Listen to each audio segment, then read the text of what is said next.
The galaxy holds its breath. The Xyrillian assembly hall was never quiet. Not in the 1,000 cycles that diplomat Tvar had served there. Even in the smallest disputes, tariffs on neutronium or water rights on the rim colonies, the chamber would hum with a deep bass of argument. But today, it was silent.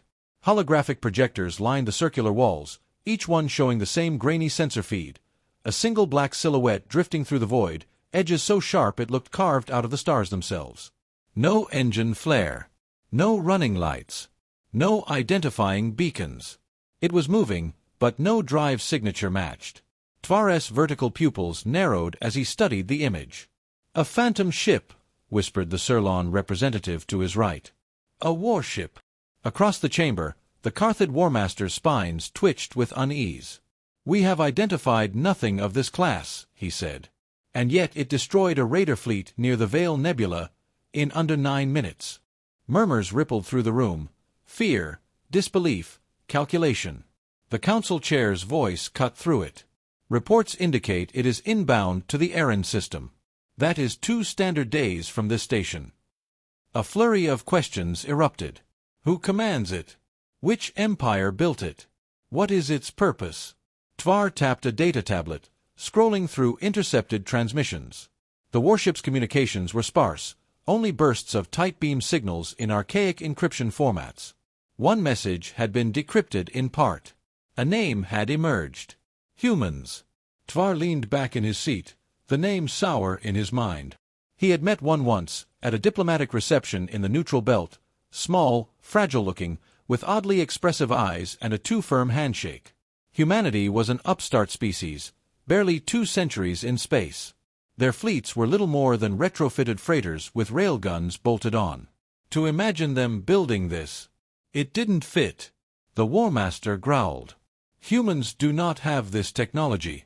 This is some ruse. The vessel is stolen." Others nodded, eager for a simple explanation. But Tvar's mind wandered to a proverb from his hatchling days. In the quiet before the storm, even the smallest wind can uproot the forest. The chair gestured to the projection. "Observe closely. This was taken by a Lirasai patrol vessel 3 hours ago." The image zoomed in. Details emerged, a hull the color of midnight, edges bristling with strange geometric patterns. No windows. No visible weapon ports. The patrol ship had attempted a passive scan, but the data it returned was nonsense, fluctuating mass readings, gravity signatures that inverted at random. Then, on the recording, the warship shifted slightly. Not a course correction, more like a predator angling toward prey. And the patrol ship's feed cut to static. The chamber erupted again, panic this time. Tvar cleared his throat. If this is a human ship, then the question is not what it can do, but why it is here. The council chair regarded him coolly. "Your point, diplomat." Tvar folded his hands. "Technology like this is not built in secret. It is used in secret. This vessel did not appear to parade strength, it appeared to act. Which means it has a purpose already decided." The chair's eyes flicked toward a comms officer who had just approached. The young aide's crest feathers were trembling. "Sir," the aide said, "we have just received an open transmission from the vessel." The hall stilled again. "Play it." Static, then a calm voice in perfect galactic standard. "This is Captain Elara Vance of the human ship Aegis. I am requesting audience with the Galactic Council on matters of urgent security. Delay will be unwise." The voice cut off. Silence stretched. Then the Warmaster laughed, harsh and short. "They ask for an audience. With that at their back, they mean to threaten us." Tvar was not so sure. He replayed the transmission in his mind, the calm tone, the deliberate pause before the last word. This was not a bluff. He glanced at the frozen image of the Aegis on the display. Something about the black hull, the way it seemed to drink in the starlight, unsettled him. 2 days. 2 days until the ship arrived here. And every sensor array, every listening post, every set of eyes in the galaxy, would be watching. The warship's shadow. The Aegis emerged from faster-than-light transit without fanfare.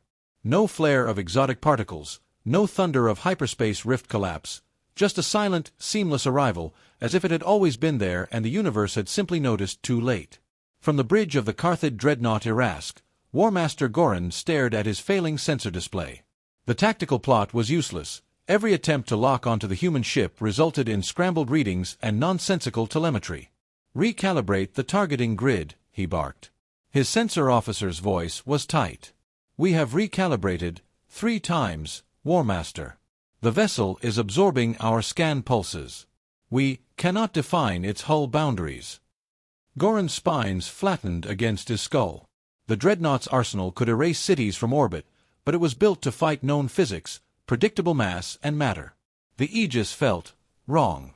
Across the system, other fleets were just as blind. The Vleri swarm ships hovered in tight formations, their fractal armor glittering like insect wings. The Uldran beam cruisers held a defensive sphere, emitters hot and ready. Even the mercenary guild ships that fought anyone for the right price, kept their distance. And in the center of this tense constellation, the human warship drifted, silent and alone. On the bridge of the Aegis, Captain Elara Vance leaned over the central holotable. The ship's AI, Archon, displayed a 3-dimensional map of the surrounding fleets. Each alien vessel glowed in pale colors, all weapons tracking the Aegis, all sensors failing to breach its defenses. Her XO, Commander Malik Reyes, frowned. "They're treating us like a bomb they don't know how to defuse." Vance allowed herself the smallest smile. "They should. Any change to the plan?" Reyes asked. "None. We came to warn them, not to fight them. But if they force the issue..." Archon's voice, smooth and without inflection, cut in. "They will lose." In the assembly hall, the live feed from system observation relays drew a hush. The Aegis loomed on the projection screens, a vast blade of black, edges etched with geometric latticework that shimmered faintly in the darkness. There were no visible weapons, yet the ship radiated an unmistakable menace. A brave, or perhaps foolish, Vleri cruiser edged closer, releasing a swarm of micro-drones. The drones zipped toward the Aegis in a glittering cloud, and vanished. No explosion. No intercept fire. One moment they were there, the next they were gone, as if swallowed by nothing. The Carthid War Master hissed. "That is a weaponized singularity generator. They have cloaked it in their hull." Tvar doubted it. Singularity weapons left scars in spacetime. This left nothing. Without warning, the Aegis moved. Not fast, just a subtle roll, orienting toward a barren asteroid moon on the edge of the system. Archon's deep sensors probed the rock, and then, with the quiet precision of inevitability, a single slug left its forward rail battery. It wasn't spectacular. No blinding beam, no wave of destruction. Just a chunk of tungsten the size of a shuttle. The slug hit the asteroid. For a moment, nothing happened. Then the moon shattered, not into chunks, but into vapor, the sheer kinetic energy turning solid stone into a cloud of incandescent gas. The shock wave rippled outward, making nearby frigates shudder in their courses. In the assembly hall, alien delegates leaned back from the displays as though the image itself might burn them. Tvar watched Vance's calm face on the comm feed. She hadn't moved, hadn't raised her voice. This was a demonstration, nothing more, and it had been devastating. Council Chair Orvis sent a tight beam hail. "Human vessel Aegis, you have entered contested space with overwhelming force. State your intentions, or we will consider you hostile." On the Aegis, Captain Vance's eyes narrowed slightly. She waited 3 seconds, long enough for silence to feel heavy. "This is not a show of force," she said evenly. "This is a warning." "Warning of what?" Orvis demanded. Vance's gaze sharpened. "You're already under attack. You just don't know it yet." Her words dropped into the chamber like stones into deep water. The ripples would spread. In the outer rim of the system, something vast stirred. The unseen enemy. The council chamber had descended into chaos. Delegates from 37 species shouted over one another, voices overlapping in a rising tide of fear and anger. Some demanded the Aegis be seized immediately. Others urged instant alliance.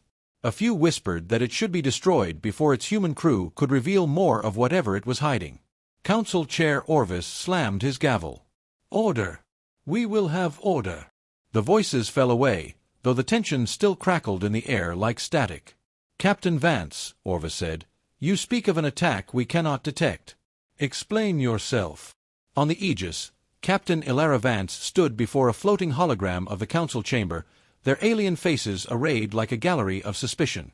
Archon projected a three-dimensional star map into the air beside her. Entire sectors of the galactic rim glowed in cold blue light. "These are the outermost systems along the Perseus Expanse," Vance began. "Over the past 6 months, one by one, they've gone silent. No transmissions. No ships emerging from hyperspace. No debris fields to suggest conventional war." Tvar, leaning forward in his seat, clicked his teeth softly. "Perhaps they simply left?" Vance shook her head. "We sent drones. They never returned." With a flick of her wrist, the blue markers began to fade, replaced by a spreading black void creeping inward toward the core worlds. "Something is consuming your frontier," she said. "Not conquering it, erasing it." A Carthage general bristled. "If such a threat existed, we would have seen it on our scans." "You can't," Vance replied. "They don't exist entirely in your spacetime." Her words drew a ripple of discomfort. She tapped a control and Archon displayed a shimmering, skeletal silhouette, a ship-like form of twisting organic metal tendrils, its surface flowing like liquid shadow. "This image was captured by a human scout vessel 3 months ago," she continued. "It lasted exactly 9 seconds before being dismantled." A Surlon delegate hissed. "Biomechanical." "Yes." "Adaptive. They feed on stellar mass, process it into new hull material, and multiply." Council Chair Orvis' crest flattened. "You say you can track them? How?" Vance's gaze didn't waver.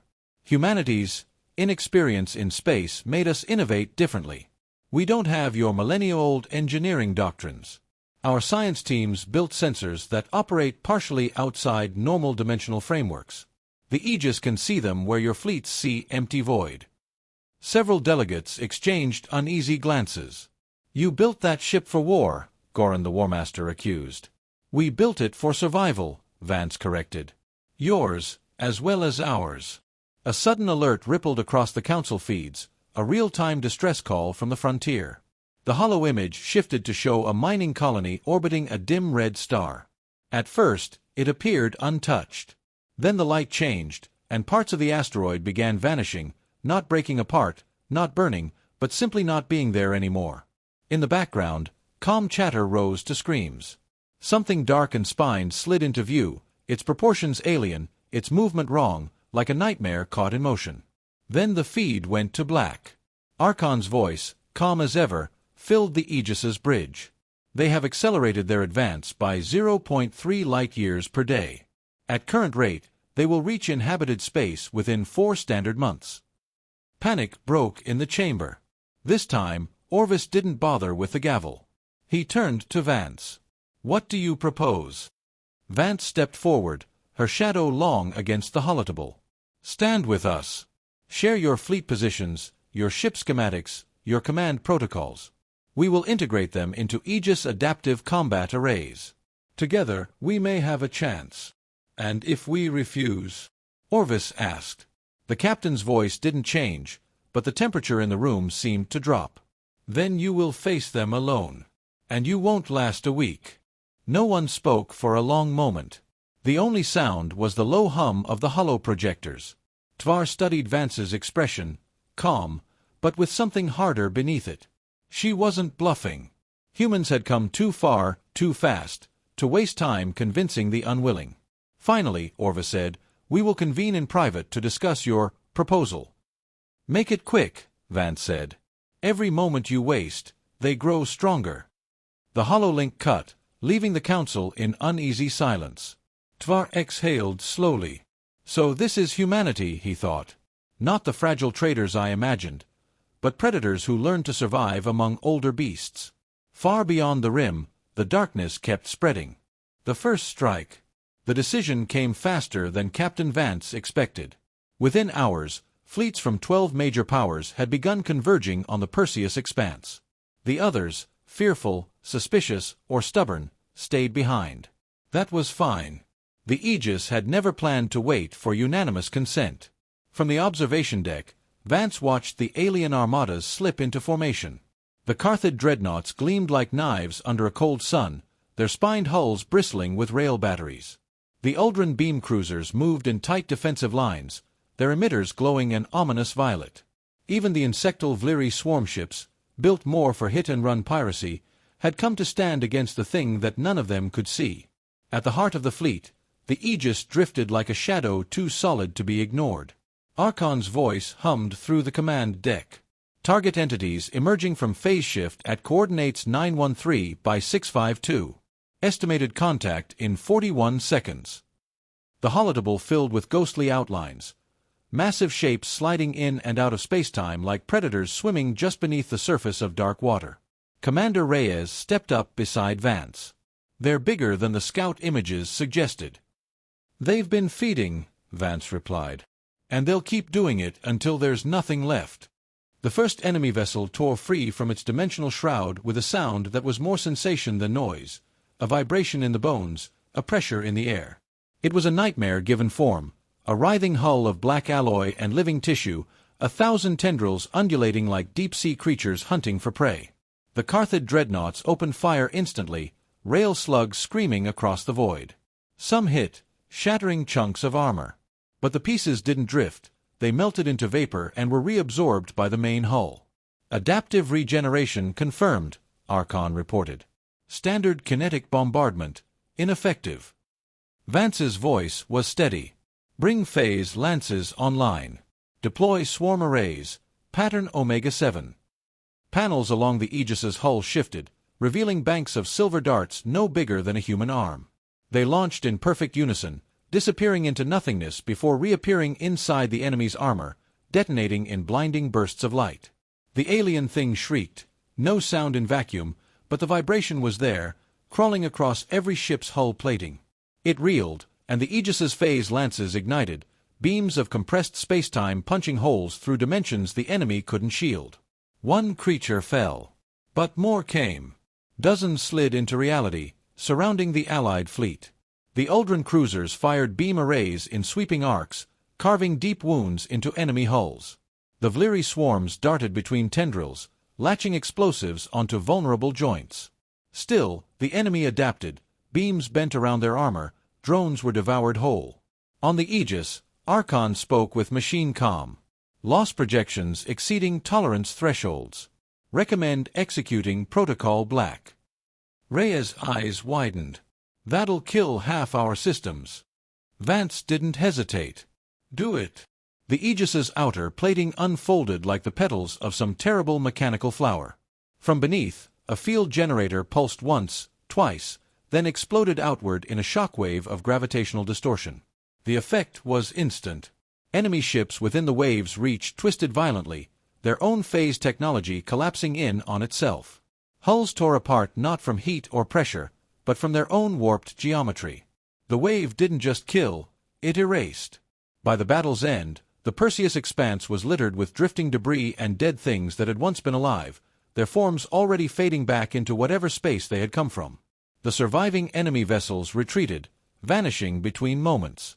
The Aegis was scarred, its hull pitted and smoking, but still alive. Allied fleets floated in a daze, their comms filled with stunned silence. Vance opened a channel to the Council. Her face was pale but unshaken. That was their vanguard. The next wave will be larger. Stronger. You've seen what they can do. You've also seen what we can do. She let the words hang before finishing. Decide quickly which side you want to stand on. Across the galaxy, holoscreens replayed the battle, the black human warship carving through an enemy that had devoured worlds. Billions watched in awe and dread. In private chambers, alien leaders whispered the same thought: if the humans ever turn against us, there will be no one left to speak of it.